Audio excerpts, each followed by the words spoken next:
What happens to Saturn, the planet of restriction and limitation, when it's in the element of Earth? Let's talk about Earth. It's considered a simple element, most associated with the three-dimensional plane of reality in which we all live and breathe. Earth is tangible. It's linked to work, money, security, and perception through the five senses. Earth's strength and confidence comes from the proof of its work, such as personal resources and achievement in a profession. Saturn is the lord of time and structure. He represents a desire to preserve what's already been established. Saturn in the element of Earth can come off on the dull side, and granted, it's not as flashy as Saturn in fire. However, if we look a little deeper into this element, we find something more nuanced, and that's a desire to understand and control this plane of existence. Its strength is manifestation, or making happen what they would like to have happen, which is something you master through constant observation, trial and error, and testing of what action brings what reaction. Saturn in Earth notices that we were born in a body in a material world. And they take that as a suggestion that reality really means something. There's been a general feeling that Earth lacks vision and perhaps imagination. And maybe in a way that's true, but it's also true that the deeper you go into the physical world, the wilder it becomes. As the Zen poet Takahashi wrote, inside of one potato, there are mountains and rivers. And depending upon your perception, a moment can stretch into an eternity. Whether we like it or not, spirit and matter come together here. And the earthy Saturn finds meaning not only in being very conscious of matter, but also in the interplay between the body with the material plane. The three Earth placements of Saturn tend to encounter problems and limitations that affect the comforts of the body and issues like self-sustainment, finding meaningful work, keeping the environment orderly, making advancements in terms of responsibility, and basically feeling useful. But they diverge in exactly how their frustrations are expressed and what the individual receives if Saturn's work is done well. This Saturn is given a lot of lessons on security, possessions, and earthly comforts. It's the most connected to sensual life and the body. Therefore, when it's weak, comforts in life are restricted. This placement just doesn't seem to be able to provide itself with the level of wealth it wants. And it knows its bank account is below its good taste. An appropriate financial life is just out of reach at all times. And they often won't let themselves fully explore their sensuality. They may even feel guilty about pleasure. I shouldn't have that. That's too indulgent. It's decadent. Along these lines, Saturn in Taurus will really think that money is the root of all evil, and they'll eschew it because they think it's a corrupting influence. Of course, course it is.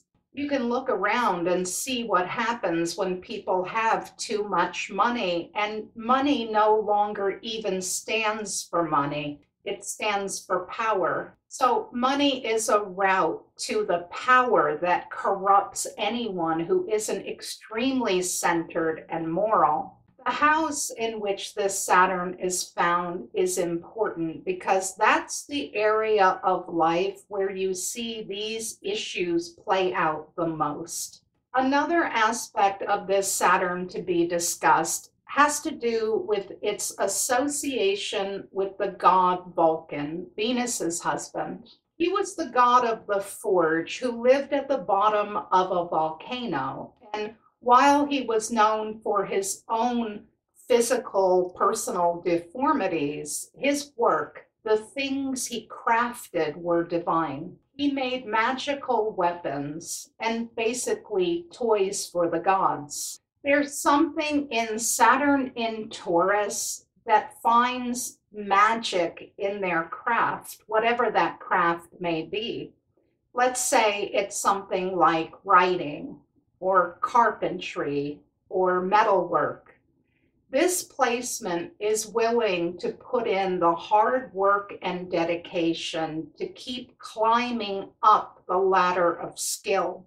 Saturn in Taurus is the least abstract of the zodiac, and so it must have something real to show for itself.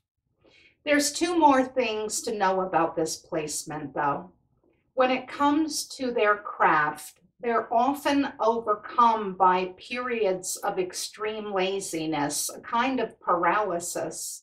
The other thing is their increasing skill level is unlikely to be connected to actual worldly compensation or fame. That is, if Saturn's weak. Conversely, when unburdened by complexes or guilt, this placement is a master at pleasure and comfort and living the good life. You get a connoisseur, a person with an orgiastic palate. Perhaps they're a wine taster.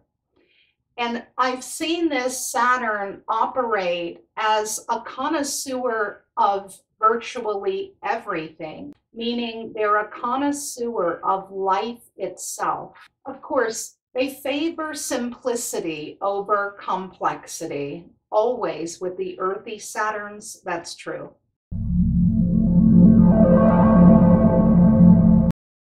This Saturn is associated with the physical body, not in terms of pleasure like Taurus, but in terms of health. They're especially susceptible to health issues coming from stress and mental imbalances. For this placement, health is a reflection of the state of mind. Another aspect of this placement surrounds work. Oftentimes, you see them drawn to work that's about organizing and ordering, keeping things straight in a chaotic universe. When this Saturn is weak, you find two different manifestations. One is a person who's utterly disorganized. The other is the one obsessed with order in an unreasonable way, screaming about how someone didn't wipe the crumbs from underneath the toaster. Saturn in Virgo can have a lot of anxiety that they funnel into the details of life. Concentrating too much on the details shows that something's wrong, because Saturn in Virgo is really after integrity, integration, wholeness. We must never forget that while Virgo is in the element of Earth, it's the intellectual Earth sign. So lessons for this placement really center around bringing together conflicting aspects of the mind and their corresponding outer reality. It should also be said that it's healthy for this placement to work, no question. They're strong and conscientious about it. A weak Saturn here can, not surprisingly, become a workaholic. That means their fear of the unknown, their fear of mental disintegration, and their fear of dealing with mental struggle can come out as hiding in work. The other thing you find here is a desire for service, because for Saturn in Virgo, service is indeed a form of medicine. However, you sometimes find that an immature Saturn in Virgo will find themselves with a very narrow definition of service. They may view service as when you perform menial tasks for others without compensation. But service isn't a single good work you perform or a conscious act that you select. Instead, it's an awareness. It's the result of inner balance and the inner health of the mind and body. When a person reaches that state, it serves everyone else. This Saturn does well to learn the nature of service as early in life as possible. In Capricorn, Saturn is in its home sign and therefore comes out in its purest expression. From a mundane point of view, we have a situation where Saturn goes for traditional achievement and reputation. It has an interest in doing its role in society and fitting in. This Saturn is good at knowing, at anticipating what's expected. However, when it's weak, limitations often have to do with not being able to achieve all they want to achieve. This has everything to do with the level of wisdom attained and the level of confidence it has. Confidence for Capricorn usually comes from the inner passion aligning with outer world achievements. In short, how much do they want what they're working for? This is at the core of the most important lessons this placement faces in life. When Saturn here is weak, it's often because their own deeper wishes have been sacrificed for safe societal expectations. A quintessential example here is the gay man who gets married and has children and suffers rather than being himself because societal approval was more important than being free. But any kind of closet can come into play here. This kind of theme is something with which all Saturns in Capricorn struggle in one way or another, sometimes dramatically and sometimes less so, depending upon the rest of the chart and their compatibility with their society. A related issue here is ambition. We know the goat climbs. Climbing is the most natural thing in the world for them. But does their ambition match what they want on a unique individual level? And even more importantly, are they conscious of that difference? This question really must be answered. Saturn in Cap knows how to get where they want to go better than any placement in all of the zodiac. There's a natural feel for advancement and attainment. The trouble comes in when ambitions aren't conscious or they aren't fully accepted. Then you start to see the self-sabotaging side of this placement where they do the worst possible thing at exactly the right moment, and you see them tumbling down the mountain, often with a splash of stigma or embarrassment thrown in. Maybe they feel guilty about a success they didn't feel worthy of. Maybe they don't want what they're supposed to want or that they proclaim to want.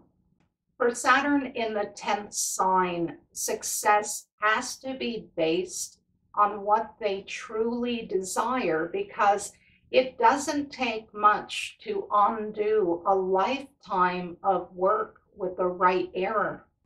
As long as the inner purpose and the outer goals are aligned, this placement can endure long hours and lots of delayed gratification. But they should always be on the lookout for any way in which they're suppressing themselves for the sake of how things look, or for the sake of how things have been done by humans for eons. Thank you for watching Secrets from an Astrologer's Desk, Saturn in Earth. Stay tuned for all the ways you can get in touch for a birth chart reading and full astrological services. I'm Joy, Saturn through the air signs to come.